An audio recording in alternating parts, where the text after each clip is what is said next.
രാമായണ കഥ കുട്ടികൾക്ക് എന്ന കുഞ്ഞിക്കുട്ടൻ ഇളയതിൻ്റെ പുസ്തകത്തിലെ 16-ാം അധ്യായമാണ് ഇനി ഞാൻ വായിക്കാൻ പോകുന്നത്.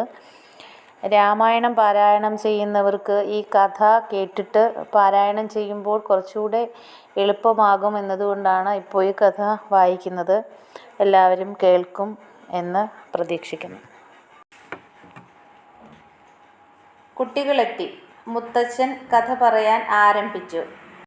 സീതയെ വഹിച്ചുകൊണ്ടുള്ള രഥം അതിവേഗം ആകാശത്തിലൂടെ സഞ്ചരിച്ചു. എങ്ങോട്ട്?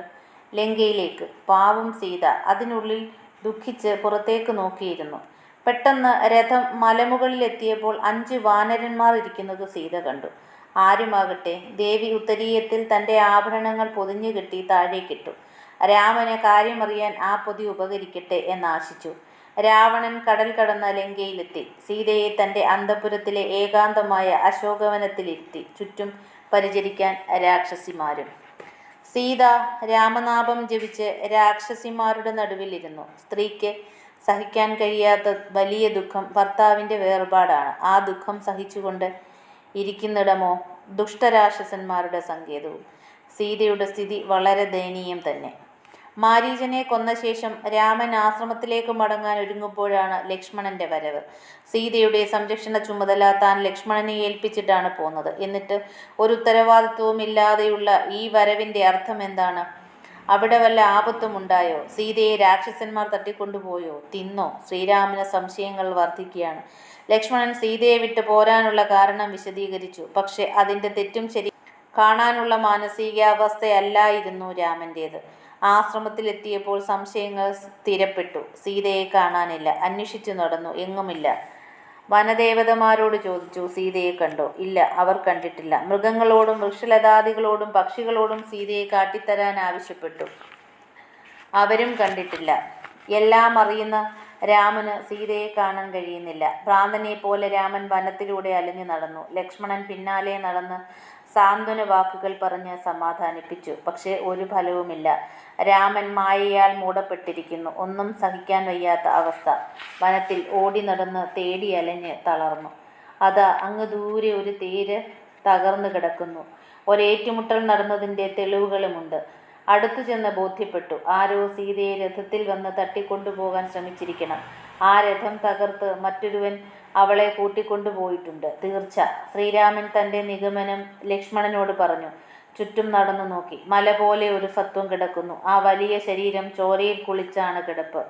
ശരി, ഇവൻ സീതയെ പിടിച്ചു തിന്ന് ഏകാന്തതയിൽ കിടക്കുകയാണ്. ശ്രീരാമൻ ആ രാക്ഷസനെ കൊല്ലാൻ ലക്ഷ്മണനോട് ആവശ്യപ്പെട്ടു. താൻ രാമനെ കാത്തു കിടക്കുന്നവനാണ്. ആരും കൊല്ലണ്ട. മരിക്കാൻ തന്നെയാണ് കിടപ്പ്. ഓർമ്മയുണ്ടോ ജടായു? സീതയെ കട്ടുകൊണ്ടുപോകുന്ന രാവണനെ പിന്തുടർന്നതിൻ്റെ ഫലമാണിത്.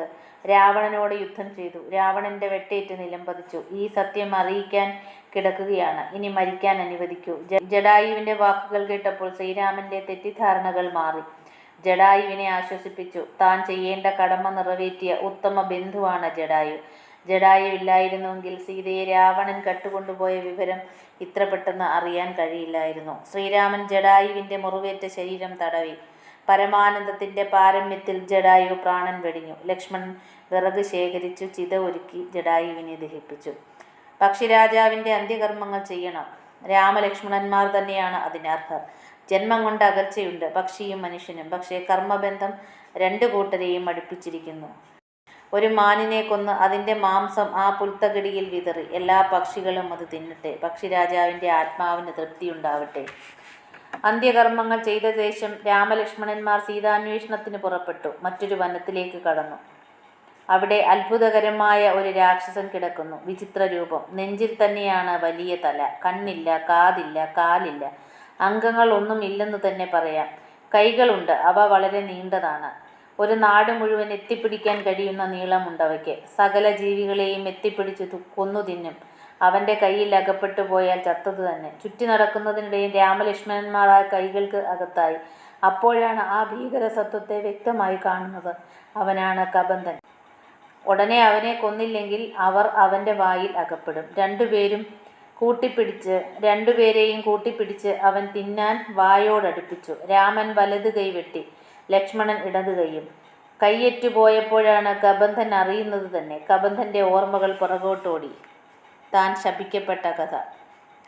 കബന്ധൻ ഗന്ധർവ രാജാവായിരുന്നു. സുന്ദരനും യൗവനത്തിൽ ഊറ്റം കൊള്ളുന്നവനും. സുന്ദരിമാരുടെ മനസ്സിൽ അവൻ സ്ഥാനം നേടി. ദീർഘകാലം ജീവിക്കാൻ ബ്രഹ്മാവിനെ തപസ് ചെയ്ത് വരം സമ്പാദിച്ചു. ഒരിക്കൽ അഷ്ടാവക്ര മഹർഷിയെ കണ്ടുമുട്ടി. വിരൂപനായ മുനിയെ താൻ കളിയാക്കി ചിരിച്ചു. തൻ്റെ മനസ്സിലുള്ള അഹന്തയായിരുന്നു അതിന് കാരണം. മഹർഷി ശപിച്ചു, രാക്ഷസനായി തീരട്ടെ. താൻ അത്ര പ്രതീക്ഷിച്ചിരുന്നില്ല. ശാപമോക്ഷത്തിനു വേണ്ടി മഹർഷിയുടെ കാൽക്കൽ വീണു. ശാപമോക്ഷം കിട്ടി. സീതാന്വേഷണ സമയത്ത് ശ്രീരാമൻ വരും. അന്ന് നിന്റെ കൈകൾ മുറിച്ചു നീക്കപ്പെടും. മോക്ഷം ലഭിക്കും. അതെ, ശ്രീരാമൻ്റെ സാന്നിധ്യം കൊണ്ട് കബന്ധൻ മുന്നേ പോലെയായി. കഥ തീർന്നില്ല. ഗന്ധർവൻ രാക്ഷസനായ കഥയെ പറഞ്ഞുള്ളൂ. രാക്ഷസൻ കബന്ധനായതിനും ഒരു ശാപകഥയുണ്ട്. തപശക്തിയിലുള്ള അഹങ്കാരം കൊണ്ട് ഒരിക്കൽ ദേവേന്ദ്രനോട് നേരിട്ടു. ഇന്ദ്രൻ വജ്രായുധം കൊണ്ട് വെട്ടി, തലയേറ്റു. ബ്രഹ്മാവിൻ്റെ വരബലം കൊണ്ട് താൻ മരിച്ചില്ല. തല നെഞ്ചിൽ ഉറച്ചു. അങ്ങനെ കബന്ധനായി.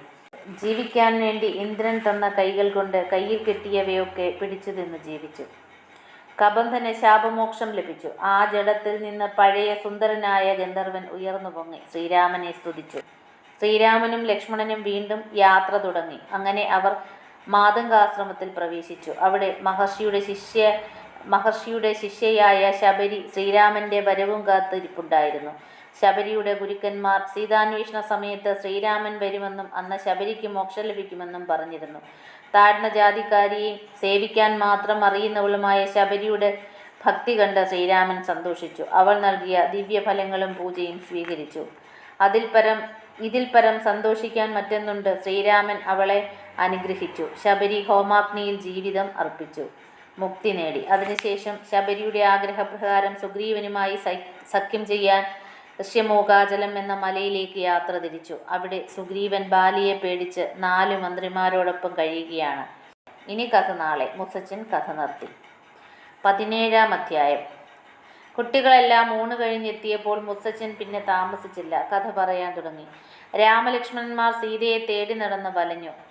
പമ്പാസരസിൻ്റെ തീരത്തെത്തി. മനോഹരമായ തടാകം. 2 പേരും ഇറങ്ങി. വെള്ളം കുടിച്ചു. ദാഹം തീർന്നപ്പോൾ വീണ്ടും നടന്നു ഋഷിമുഖ പർവ്വതത്തിൻ്റെ അരികിലൂടെ.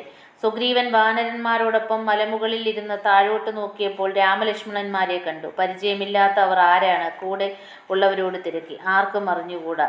തന്നെ കൊല്ലാൻ ബാലി അയച്ചവരാണോ? ഉടനെ വിവരമറിയണം. മലമുകളിൽ തന്നെ ഇരുന്ന് സുഗ്രീവൻ ഹനുമാനെ അറിയിച്ചു. വാനരന്മാരുടെ രാജ്യമാണ് കിഷ്കിന്ധ. അവിടുത്തെ രാജാവ് ആരാണെന്നോ? ബാലി, സുഗ്രീവൻ്റെ ജ്യേഷ്ഠൻ. 2 പേരും വഴക്കിലാണ്. തമ്മിൽ കണ്ടാൽ കീരിയും പാമ്പും പോലെ. ബാലി കയറാ മലയാണ് സുഗ്രീവൻ്റെ അഭയസ്ഥാനം. ഏതാണ് ആ മല? ഋഷിമുഖ പർവ്വതം. ബാലിയുടെ ഉപദ്രവം സഹിക്കവയ്യാതാകുമ്പോൾ സുഗ്രീവൻ ആ മലയിൽ കയറി രക്ഷപ്പെടും. ആ മലയിലേക്ക് ബാലി കയറില്ല. സുഗ്രീവൻ്റെ ക്ഷമ നശിച്ചു. തൻ്റെ മന്ത്രിശ്രേഷ്ഠൻ ഹനുമാൻ മടങ്ങി വന്നില്ല. ആ മനുഷ്യർ ബാലി അയച്ചവരാണെങ്കിൽ കൈകൊണ്ട് ആംഗ്യം കാണിച്ച് വിവരമറിയിക്കാൻ പറഞ്ഞിരുന്നതാണ്. അത് ഹനുമാൻ മറന്നുപോയതാണോ? അതോ ഹനുമാന് എന്തെങ്കിലും ആപത്ത് പിണഞ്ഞോ? സുഗ്രീവൻ അസ്വസ്ഥനായി തീർന്നു. സുഗ്രീവൻ തൻ്റെ മറ്റു മന്ത്രിമാരോടൊപ്പം ഗിരിശിഖരത്തിൽ ഹനുമാനെ കാത്തിരുന്നു. ബാലിയും സുഗ്രീവനും തമ്മിൽ ഇത്ര വലിയ വൈരത്തിന് കാരണമെന്താണ്? സുഗ്രീവൻ്റെ ഭാര്യയെ ബാലി കട്ടുകൊണ്ടുപോയി. ബാലിയുടെ കൂടെയാണ് ഇപ്പോൾ അവൾ താമസം. ഭാര്യയെ തട്ടിക്കൊണ്ടുപോയി മറ്റൊരുവൻ കൂടെ താമസിപ്പിച്ചാൽ സഹിക്കാനാകുമോ? ഏതു ഭർത്താവും അവനെ കൊല്ലും. എന്നാൽ സുഗ്രീവന് അതിനുള്ള ശക്തി പോരാ. സുഗ്രീവനേക്കാൾ ഇരട്ടി ശക്തി ബാലിക്കുണ്ട്. പോരാത്തതിന് ബാലി രാജാവാണ്. സൈന്യസഹായം രാജാവിനല്ലേ ലഭിക്കൂ. അതുകൊണ്ട് ഭാര്യയുടെ വിരഹദുഃഖം സഹിക്കുകയാണ്. സുഗ്രീവനെ ബാലി കൊട്ടാരത്തിൻ്റെ അടുത്തേക്ക് പോലും അടുപ്പിക്കില്ല. തല്ലിയും ഇടിച്ചും ഓടിക്കും. ഗത്യന്തരമില്ലാതെ സുഗ്രീവൻ ഓടിച്ചെന്ന് ഋഷിമുഖ പർവ്വതത്തിൽ കയറും. സുഗ്രീവൻ്റെ പ്രധാനമന്ത്രിയാണ് ഹനുമാൻ, വായുപുത്രൻ. ബ്രാഹ്മണവേഷം ധരിച്ചു വന്ന ഹനുമാനുമായി ശ്രീരാമൻ സംസാരിച്ചു. അന്യോന്യം പരിചയപ്പെട്ടു. സുഗ്രീവനും രാമനും തുല്യ ദുഃഖിതരാണ്. 2 പേരുടെ ഭാര്യമാരെയും 2 വൻ ശക്തികൾ കട്ടുകൊണ്ടുപോയിരിക്കുകയാണ്. അതുകൊണ്ട് അവർ തമ്മിലുള്ള സഖ്യം ശത്രുവിനെ കീഴ്പ്പെടുത്താൻ കഴിയുമെന്നാണ് ഹനുമാന്റെ കണക്കുകൂട്ടൽ. ഹനുമാൻ 2 പേരെയും തോളിലേറ്റി ഞൊടിയിടയിൽ മലമുകളിൽ എത്തി. രാമലക്ഷ്മണന്മാർ വന്ന വിവരം ഹനുമാൻ വിശദമായി സുഗ്രീവനെ അറിയിച്ചു. സുഗ്രീവൻ സന്തോഷിച്ചു. തനിക്ക് ഒരു സഹായിയായല്ലോ. സുഗ്രീവൻ രാമകഥ കേട്ടു. തനിക്ക് ആകാശത്തു നിന്ന് വീണു കിട്ടിയ ആഭരണ പൊതിയെക്കുറിച്ച് വിവരിച്ചു. മന്ത്രിമാരോടൊത്ത് താൻ മലമുകളിൽ വിശ്രമിക്കുമ്പോൾ കണ്ട കാഴ്ച. രാമ രാമ എന്നായിരുന്നു നിലവിളിക്കിടയിലെ സ്ത്രീ ശബ്ദം.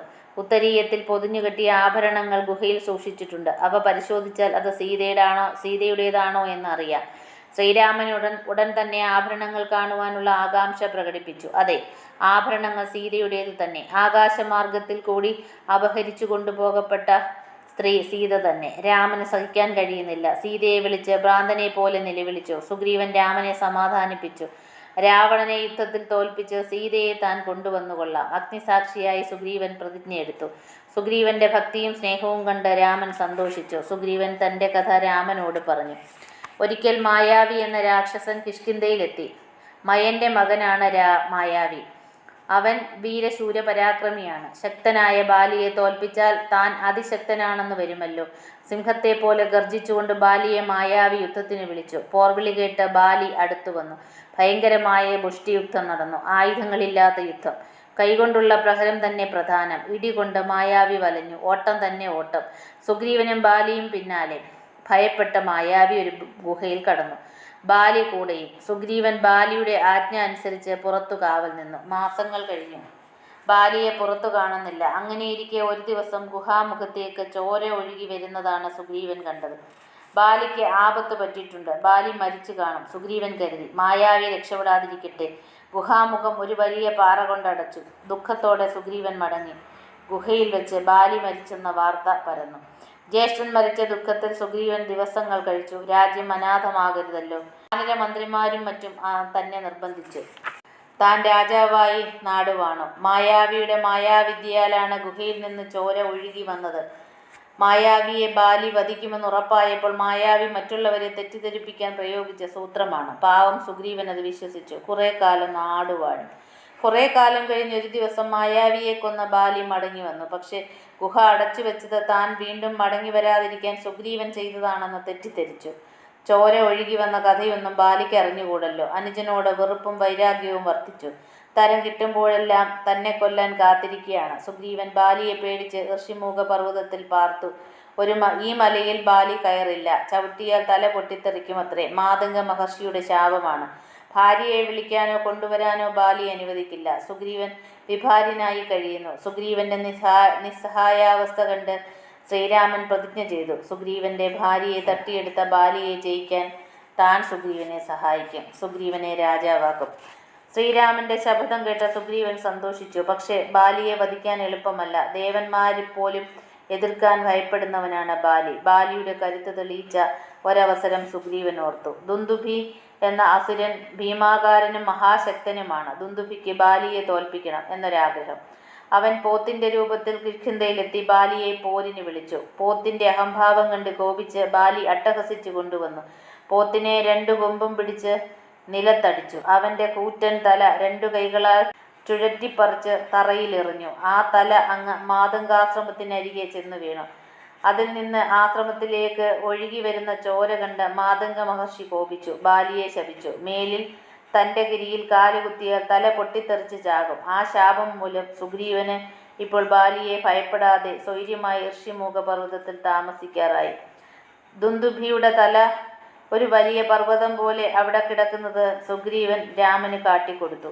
ആ മല എടുത്തുയർത്താൻ കഴിയുന്നവൻ ബാലിയെ വധിക്കാൻ സമർത്ഥനാണ്. സുഗ്രീവൻ രാമന്റെ ശക്തി പരീക്ഷിക്കാൻ കൂടിയായിരുന്നു അത് സൂചിപ്പിച്ചത്. ഏതായാലും ഒരു ചെറു പുഞ്ചിരിയോടെ ശ്രീരാമൻ കാലിൻ്റെ പെരുവിരൽ കൊണ്ട് ആ മല പൊക്കിയെറിഞ്ഞു.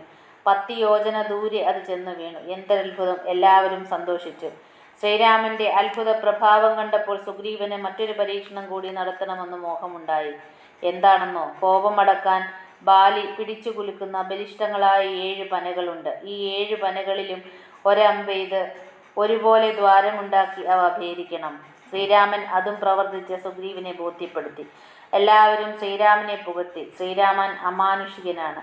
മഹാവിഷ്ണുവിൻ്റെ അവതാരമാണ്. ആർക്കും സംശയമില്ല. സുഗ്രീവൻ രാമനെ ആലിംഗനം ചെയ്തു. ഇന്ന് കഥ നിർത്തട്ടെ. നാളെയാകാം ബാലി വധം.